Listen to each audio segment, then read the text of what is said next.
Hey, what's going on, everyone? This is Raymond Wyatt Jr. here. As you can see, I am in a coffee shop. I'm in Queen City Roasters, and I'm just here, just talking to you guys about fired up and ready to go, because that's what we are today. I have Miss Menity coming on in just a sec.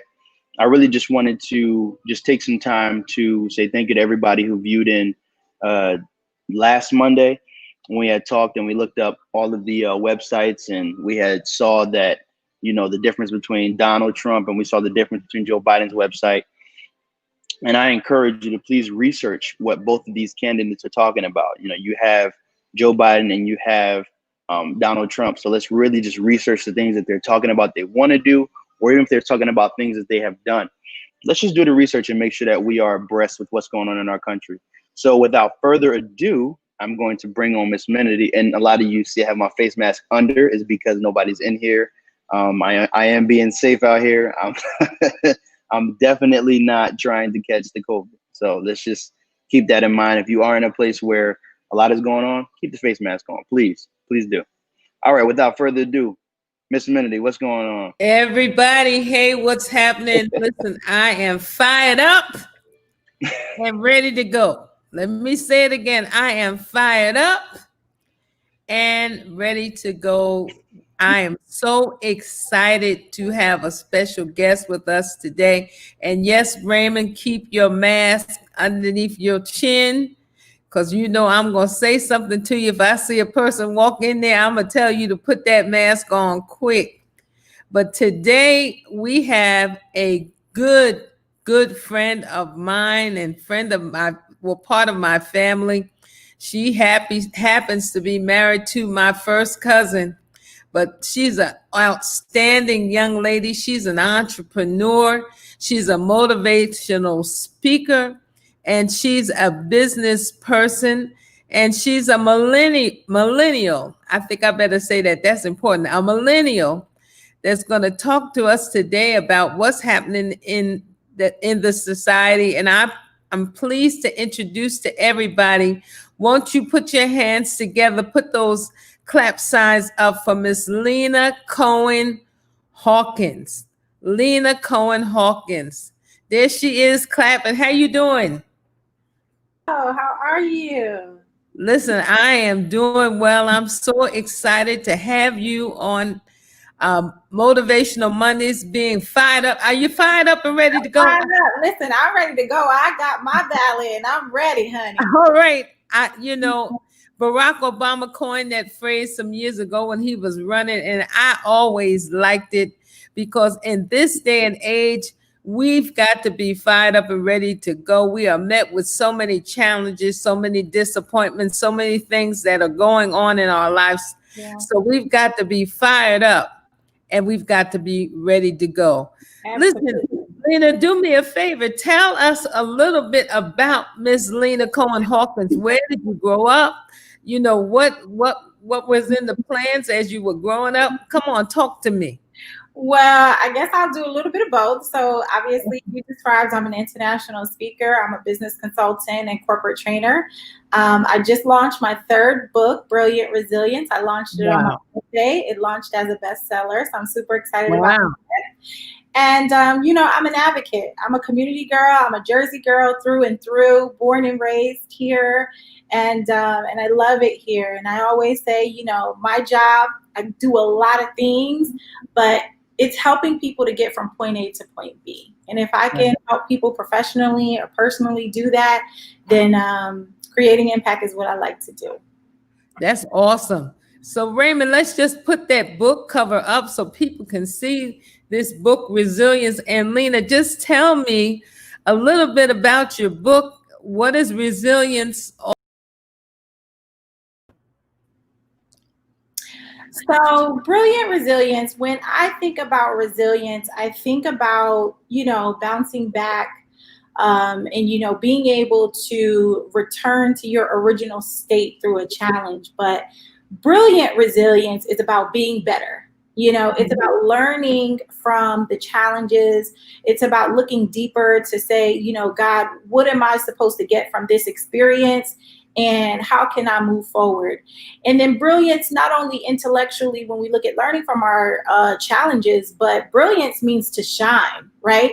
And whether we realize it or not, our children, our neighbors, our family members, our coworkers, people are watching, and they can say, if Stephanie can get through what she went through and still praise God and still have grace and mercy and still be thankful and live in gratitude, then you know what? I can do it too. So, not only moving through the challenges with that grace and positivity, but doing so in a way that inspires.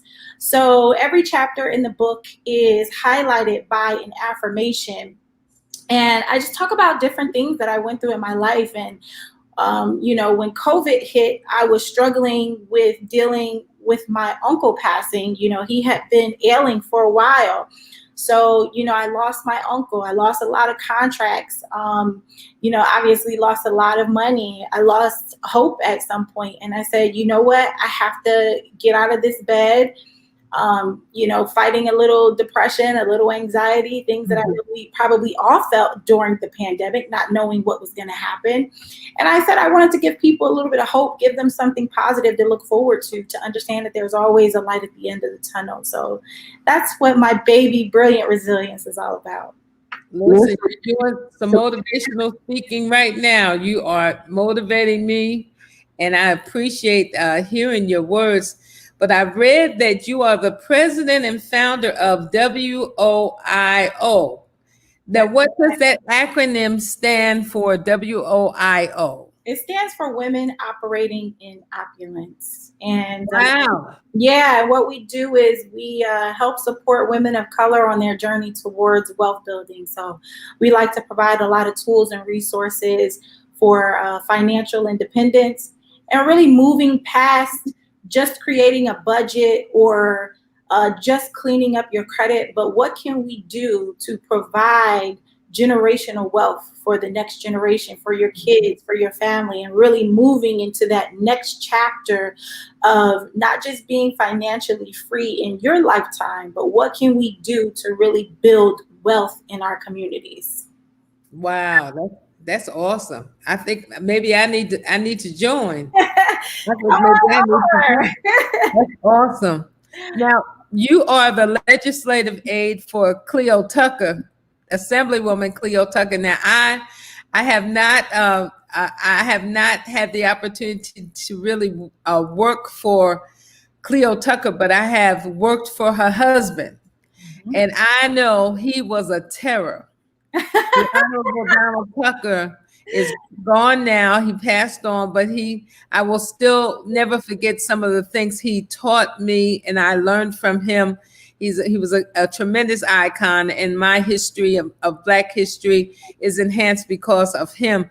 But what can you tell me about working for the Honorable Assemblywoman Cleo Tucker? I always have to step back and just never take for granted how much greatness, how much history, how much sacrifice that I am under, because we are all standing on her shoulders to be able to do the things that we do today because of her and because of people like Donald. And I'm always in awe just watching the incredible amount of Black women that are in the legislature currently right now, more than there's ever been, just to see the diversity. But Cleo specifically, although we are a little bit biased, we love and adore her. That's right. Because she is family. But I have watched her maneuver in politics in a way that a lot of other people can't, because she stands on her own. And I see her not being moved by certain things or being able to utilize her platform to serve and make other people's lives better. It has been a great joy of mine to assist her with her platform and to just learn from her. She is a firecracker. I mean, I hope and pray that I am able to be doing what she's doing at her age. So it really has been a really humbling and gracious experience to work with her and to serve in the community the way that we're doing. Well, she has a tremendous history. She is from Birmingham, Alabama. So she knows up close about the struggle, the Birmingham bombings, and all of that. So she's a tremendous person to spend time with. So I hope you're really eating everything that she puts out there and grabbing everything that she gives, because she's tremendous. So now tell me, what does a day in the life of Lena look like? Oh, wow. Okay. So, well, I'll talk about today, because today is almost a typical day. I woke up this morning. I went into my office. I did some meditation and prayer for about 30 minutes. I try my best to make sure that I'm sitting before the Lord. That normally gets my day started off the right way. I used to see, Stephanie, we recently moved. So I'm still in the works of getting my office together and getting back on my routine. But normally I'd go out for a run or exercise or something in the morning. But I've been slacking, so I'm going to get back to that. Check some emails. Right now, I'm also the vice president of business development for NSN, New Jersey, New York chapter. So this morning I had lots to do for them, working in my business, following up on some leads, and then talking to you guys. I love doing stuff like this where I'm able to advocate, talk about the community, talk about what I do. And, I'll be trying to get dinner ready later and, try to enjoy the rest of my evening. So. Well, that must have been the Holy Spirit talking to you about that exercising so you can speak to me, because I really need to get back on the good foot. I do my sit to stands every morning, 650 of them, but it's exercises, but it's nothing like being outside. So I needed to hear that, Lena. Thank you. You speaking to me too, because normally I don't miss a day, even if I can just get out and walk for 30 minutes. But normally I try to, do at least 5 miles a day. When at my other house, it was easy because they have a nice little hilly section, so I can get a little up going. But I have to find my new routes and my new tracks in this area. I'm sure you will. I'm sure you will. Well, let's switch gears a little bit. I want to talk to you about, as a Black woman in these times, what were your thoughts on the Breonna Taylor murder and what has happened with the indictments that we've heard thus far? What are your thoughts?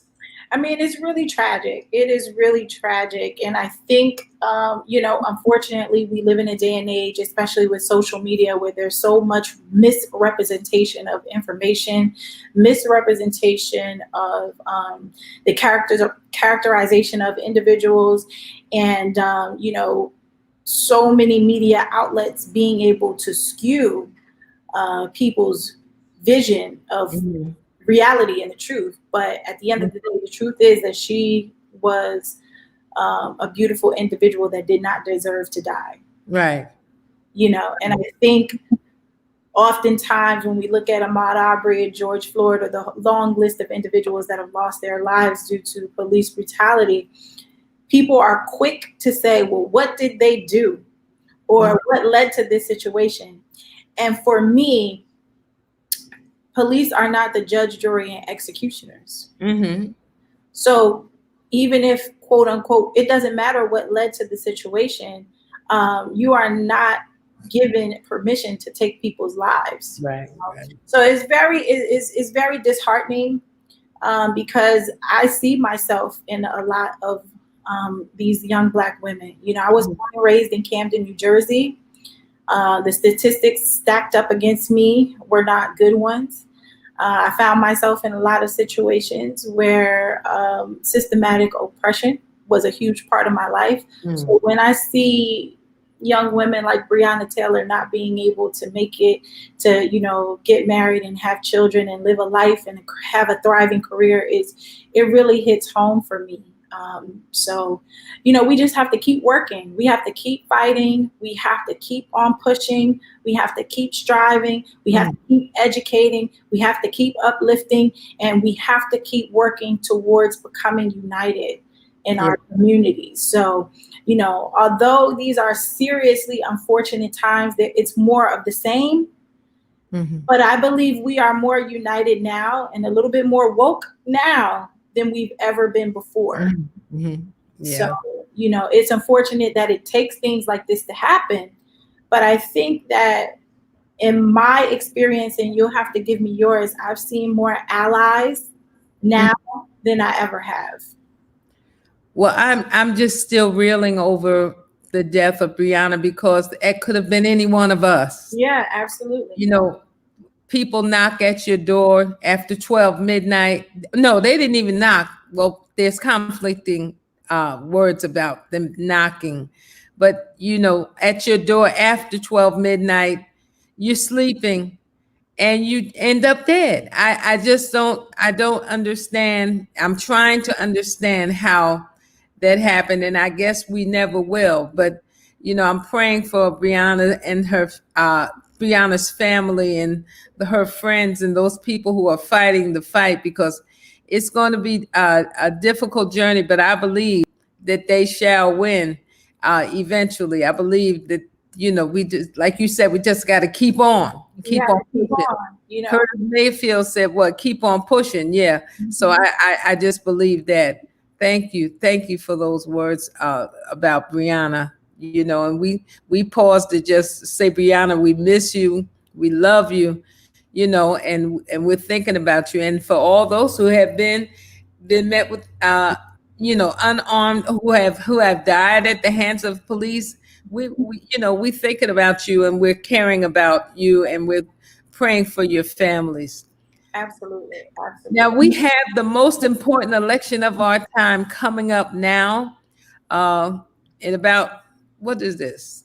It's 36 days? Is it 30? Something like that. I don't know. But what are your thoughts as a young millennial, uh, black female in this society? What are your thoughts about this election, and what do we need to do to ensure victory on either side? What do we need to do? You got to get out and vote. You have to get out and vote. When we look at how many people didn't vote in the last election, it's very, very unfortunate. So many people have given their lives to be able to have the ability for your voice to be heard. And to not vote is beyond me. We have to get out and utilize our voices. And for me, and I just want to bring this up because I don't think that we talk about this enough, is the media buildup of the presidency and voting for the president. When individuals don't realize how important going out and voting for your senator is, and going out to vote for your legislators, your Congress people, because guess what? If the presidency could go either way, right? But if it's challenged, guess who's going to make the last decision? That's right. About who's going to be in that office? And that's going to come down to the Senate and the Congress people. So we put a lot of emphasis on the presidential election. And yes, we absolutely have to show up and show out. But I want to also remind people that 2 years from now, we need you to do the same thing. If you were unhappy about the Senate's decision or congressional decisions, you need to get out there and vote in between as well. You should know who your council people are. You should know who your mayor is. And these are the people that really make decisions that affect your daily, everyday life. So I also want to make sure that I bring that home as well. Now, Lena, why do you think there is so much apathy with people getting to the polls, or getting to parent-teachers conferences, or getting to other activities that that they need to get to? What is the problem with the apathy, in your opinion? Well, I don't know about necessarily parent-teacher conferences or community things, but I think what deters people from going out to vote when it comes to the president is that they don't see change in their daily life. They don't feel like whatever the highest level of government is doing is affecting them on a daily basis. There are not more jobs. There's not more, security. There's not, better health care. There's all of these things that people feel like should be better. They feel like, well, they're not doing anything anyways. My voice doesn't matter anyways, which is, why I always say we have to focus on also voting on those off years as well, because those are the people that make real decisions about your daily life. Okay. Well, with the decision of, and I don't even remember her name, the young lady who Donald Trump nominated to the Supreme Court. I don't know if people really realize that he's hoping that she will overturn Yes. the Affordable Care Act. Yes. And Roe v. Wade, which is, the abortions and other things that Planned Parenthood provides. What are your thoughts about that? I think it's very distasteful.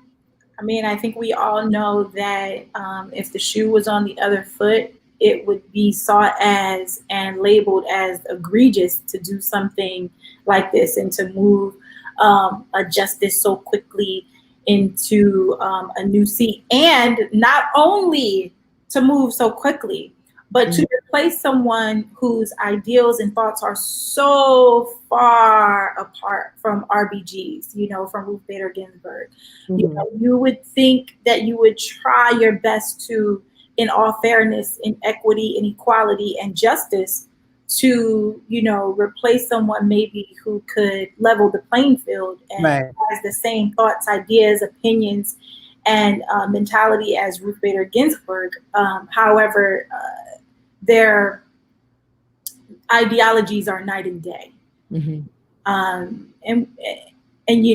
again, it's we think that we would never see these things happen in our government, but just to have the lack of consideration there, and just the couth or the tact to do things in the appropriate fashion are just thrown out the window with this administration.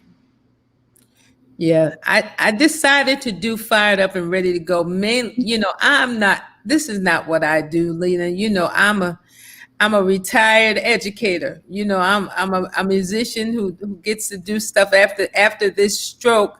The Lord has let me do some things, but this is not what I do. But I felt compelled to get on the air and actually ask regular people to come on and talk about the importance of taking our country, looking at our country and really taking into consideration what is happening.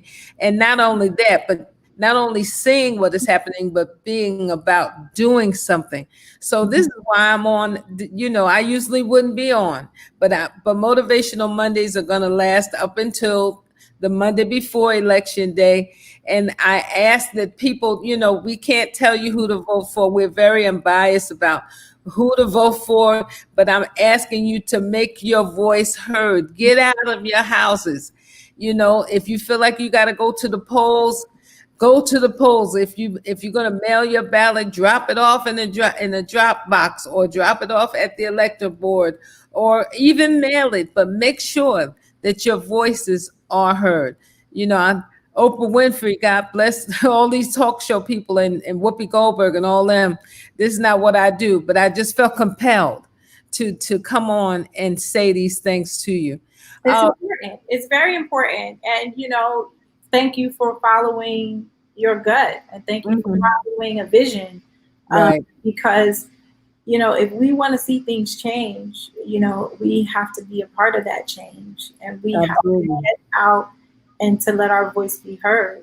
Either way, like you said, whoever you're going to vote for, in order for that to happen, it has to be a landslide. You have to have people show up in the millions in order for there to be a clear decision. If there's not a clear decision, there's going to be an investigation. There's going to be a challenge. There's going to be, we have to go to the Senate. We have to go to the Congress. We have to have the, the electorate figure. If it's not a landslide, it's going to be a challenge. So people have to show up to the polls. Love it. And listen, you see the When We All Vote streaming across the screen below. If you're not sure of where you vote And if you're not sure if you're registered, you can go to the website When We All Vote, and that will take care of everything for you. whenweallvote.org. And I'm going to ask Raymond. Raymond, can you come on back in here now? Because I'm sure as we get ready to close, we're not gonna be here long. But do you have any questions for Lena that you wanna speak to her about before we say goodbye? You Sure. can take your mask on. Is somebody in the building? Yeah, Okay, leave your mask on. I sure will. So, what I really want to say is that it's just amazing to know that someone like you is pushing forward and allowing other people around, the ages of, I don't know how old you are, I'm not going to ask you, but the ages of 20 to 40, we consider 40. Miss Menedy, we consider your age too as young, so we want to Oh, that was just real say nice, Raymond. Very, very good, very good. How much from are you? 0. That's all good. That doesn't cost anything. I'll take from 20 to Miss Menedy's age that, it's just really, it's refreshing to know that somebody's on their third book and, speaking to people and helping them to understand what times we're living in, and knowing that this pandemic it's been rough for a lot of people. Depression, hurt, a lot of disconnection. I was listening to a video from The Rock, Dwayne Johnson. He was talking about how, you should really go see your family members and check on everybody. So even with this hard time in this pandemic, it's very important that even if you can wave by a window or be in a car and say hello, it's important that we check up on our family members, because like The Rock said, we never know what waits for us around the corner. You never know what's going to happen to any one of us. And as far as the election goes, I do have a question I'm about to ask you in a sec, but I just wanted to get some of these points out with the election. As far as it goes, we really have to understand it's not solely about who you vote for. It's about using that right to vote, because everything else that we do, we talk about, the Second Amendment, getting guns. We talk about all these different amendments all these different rights we want to exercise. But the most important one that we should be exercising in our country that we live in, that we reside in, that we do things day to day, we do not want to decide whether or not we have somebody in the right spot at that right time. We have people that are in the primaries that we did not vote for, that needed to be voted for. So let's really do more research when it comes to, voting. Just like how we do research on all of these guns. Let's do that much research on who we're voting for. It's not always rigged. Everything is not always not in your hands. So I really want everybody to understand. Let's please, please, please understand the importance in voting. Even if you have to look it up, go online, make sure you check your sources, recheck your sources. But let's make sure that we're understanding what's going on in this time. And the question that I have is, you said that you went through a depression during this pandemic. Is that right? Yes. So during that depression, was it the book that lifted you up, or what really? I know you said that you meditate and you pray for 30 minutes or however long that would be, but what lifted you up in that time? Well, I have an incredibly supportive husband who is, really keeps me grounded. Right. And you can always see when I'm not myself, and having his love and support is always key. Number 2, I have, at that time, not now, but during that time, I had 2 therapists. One who I was seeing for more of the analytical side, the thought process, dealing with the grief, dealing with the loss, and dealing with the everyday trauma of what I was experiencing, which a lot of people don't realize that some of these things of isolation and being distanced from family and friends can trigger former trauma in you. So I had one therapist that was specifically for the counseling side. And then I have kind of like a spiritual counselor as well, who can really help me with the internal things and can help me kind of make sure that I'm centered, that my energy is right, that I'm making sure that I'm connected to my higher power, that she can kind of see and feel things on a deeper perspective and help me really work through those challenges. So my husband, so I always have to make sure I have that support, a therapist, and then having something, a goal and and an objective, which was the book. You know, I got to get up every day. How many pages am I going to get done today? How many, chapters am I getting close to being finished? And that kind of really invigorated me and gave me the strength to say, you're not the only one. There's no way that I am the only one experiencing these emotions right now. But, what can I do to, impart some wisdom or inspire somebody else to make it through this difficult time, to be able to find their light at the end of the tunnel. That was beautifully said. So I do have a couple more questions. Sure. Well, I guess it's just one more, really. Sure. When you talked about the therapist, because this is a point I really would love to hit on with therapy. How did you find your therapist? What made you think that, I want two instead of just having one with all inclusive? Like, how did you come across finding these two people? Well, I'm no stranger to therapy. When I first moved up here about 10 years ago, I was fleeing from an abusive relationship. I had dropped out of school. I kind of hit my rock bottom place. And I know that a lot of times in our community, therapy is not something that's always lifted up or something that is accessible or something that's talked about in our families. But when I got to that rock bottom point, I knew that I needed help. And so I started going to therapy about 10 years ago. And then later on, obviously, as my career progressed and I wanted to help people, I went back and got my master's in human service. So I've kind of fallen back into the field myself of just helping people personally and professionally. How I found my therapist, one, I've known her for years, and during the pandemic, I trusted her to work with me. And the other spiritual counselor, I had a spiritual counselor for years prior, and she moved, so I had been looking for one. And she came as a new one came in the form of a referral, which I think is always great.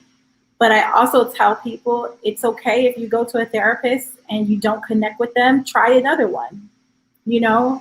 Therapy should be a constant focal point in your life. I don't care who you are and what you do. You should always have an objective person that you can talk to that reinforces positive mindsets and positive reinforcing messages in your life, and just having an outlet. Sometimes there are things I don't want to tell my husband or my girlfriends or my mama, or, I want to be 100% authentic in that with the internal turmoil I may be having. And therapy is a great place to be able to let that out and to deal with it. I guess in the decision to have two, I'm a very spiritual person. I was born and raised in a religious household. So I do believe that there is a such thing as mind, body, and spirit. And the same way that you have a trainer for your body, or you go to the doctor for your body, I do believe that you should have a doctor for your mind. And I do believe that you should have a doctor for your soul as well. And some people, that may be a pastor or a reverend or someone in ministry. For me, that is my go-to person. Mm-hmm. A lot of people think that therapy is taboo, especially in the Black community. They don't want to go to therapists. They don't want to see therapists. But therapists are life-giving people if you have the right one. Yes. And I wholeheartedly just ask people to consider seeing a therapist for different things. We've all got some stuff that we need to have worked out. Yeah. And you'd be surprised what it is. I like the phrase, you got to reveal it to heal it. So if you're afraid to reveal it, it will never get healed. So a therapist, in my opinion, is a life-giving person. So I appreciate that so very much. Absolutely. I do too. And I think that everyone needs to really understand what therapy can do. And like you were saying the whole time, there's nothing really more to talk about that. What I would encourage everybody to do is I know this is about us voting and just getting out there, but also in order for you to vote, you need to have the same mind. You got to understand, what you're thinking about. And therapy is not for people to find the answer for you. You have to find that answer. It's all about you. So I think that we should be careful on how we approach situations, This even is about a very sensitive time. I mean, yeah. If you think that this pandemic, what we have viewed on the TV over the last 6 months, what you're experiencing is not affecting you and has affected you or will affected you, Right. I'm sorry to say you are wrong. It is going to show up in relationships. It's going to show up in families. It's going to show up in your marriage. It's going to show up at work. I mean, for us to have seen the emotion and the rage and the hurt that people are experiencing watching these videos of people be murdered or lives being taken, or like Stephanie, you said, Breonna Taylor's murderers not being indicted. Like that The right is thing. heavy. It's very heavy stuff. Or people who have autoimmune diseases who literally cannot be around other people because of COVID, living in isolation. I mean, there's so much happening right now, and you have to be extremely careful as to take care of your mind and your spirit and your body at the same time. They're all one, and they're all working together. And it's no joke right now. This is a test and a challenge, but you have the capacity and the capability to get through it. But don't feel like you have to get through it by yourself or alone. I'm glad you said that. That segues into what I want to end off with. I recall the time when I had a young lady, I was speaking with her, and she asked me a question. She said, because I was helping her deal with certain issues and situations that was going on with her. And I asked her, I said, do you want to talk? Do you need to talk to somebody? Talk to somebody so that people you can relieve that stress off of you, because you'll start streaming that to other people. That bad energy will start going to other people because of what you're harboring, and it's rotting inside of you. And she even said that it was a word called trust. She can't trust people. So even with that, trust is important. But just to let everybody know, she asked me a question. She said, when you were younger, did you hold things in? Did you not talk to people? Did you have somebody to talk to? And I thought about it. I sat there and I pondered, and I said, that's a really good question. I did exactly what you're doing right now. Why is that? Because I didn't have somebody. And I did tell her that it was a point in time where I had somebody to go to. I had somebody to talk to, which one of those people happens to be the infamous Othell Miller. He was one of the people that I was able to open up to, which was an amazing teacher, not just a theater teacher, but he was a life teacher. He was a mentor to me. And it really helped me to let go of some of my childhood traumas, to let go of some things that I held myself in bondage with. So this conversation is not just about voting. This is about life. So let's really understand where we are in life and really get our minds together, really get our mental health together, get our bodies together, our hearts right. Because in order for us to move forward in this life, your heart and your mind must be in the right place. Absolutely. So I just wanted to say, I'm glad you do. I just wanted to end this off on a great note. I just thank you, Miss Lena, for coming on with us. We want to say thank you to your husband as well. Thank you to your husband for being the grounding and the foundation for you. And, you being that for him as well. We want to say thank you to him. Shout out to Adrian Hawkins. Shout out to Adrian. So everybody, thank you for joining us in today. We will be here next week on Monday. We'll be here all up until November. So please join us. And please make sure you follow Miss Lena. Do you want to leave any tags or anything, any of your social medias? Oh, nice. I am Lena Cohen-Hawkins on all platforms. So wow, that's easy. Really? That's easy. Come join me. Come, chat with me. I'm open. I check my messages and my DMs. So, and I would like to open it up. And if anybody is experiencing, any anxiety or depression, listen. My book is on Amazon. Read it. It's a great read. It'll really help you get through a difficult time. And let me know what you guys think of it. All right. All right. I'm going to just flash the book really quick so you guys can see. There the book is. Make sure you pick it up and get your copy. I'm just by what you were talking about, I'm thinking of purchasing my own copy. Where can I get my copy at? Amazon.com. Okay. All right, I'm gonna do that right now. I'm not joking with you. I'm really serious. So make sure you get your copy. I will be getting mine. I will start mine off, and I will take a picture when I get mine, just so that I'm showing people that I'm not playing around. So we're gonna be serious about that. All But all right. right. Thank you so much for joining Thank us. you so much. Really Love you so much. I'm so proud of you. Thank you so much. I appreciate being with you guys. Call me anytime. Definitely. All right, Thank you, everybody. Take Good care. night. Let's go out with some music.